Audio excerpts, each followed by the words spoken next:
biasanya kita panggilnya Sobat Happy di vendor pernikahan khususnya. Ada juga vendor-vendor seperti jasa usaha makanan dan lainnya. Kita bikin acara berbagi yang agak berbeda karena kita dari vendor pernikahan 80%, jadi makanya kita pakai baju adat seperti ini. Nah, tujuannya sih pertama sebenarnya kita internal dari Epic, cuma karena ternyata saya lihat teman-teman saya dari vendor lain juga mau berpartisipasi dan mereka sangat antusias besar, makanya akhirnya saya bikin event ini.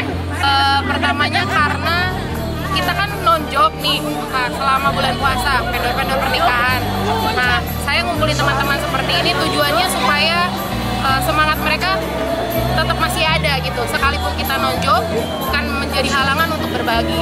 Dan karena kita juga di sini jarang ketemu lagi gara-gara bulan puasa, jadi mungkin karena ada event ini saya juga menjaga tali silaturahmi semuanya di sini seperti itu.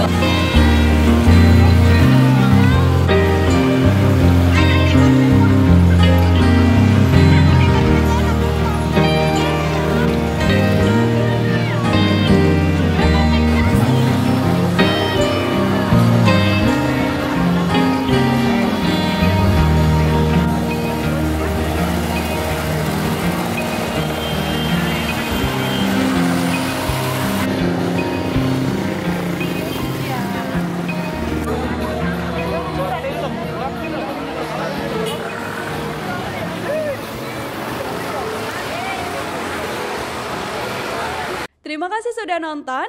Jangan lupa like, subscribe, dan share ya.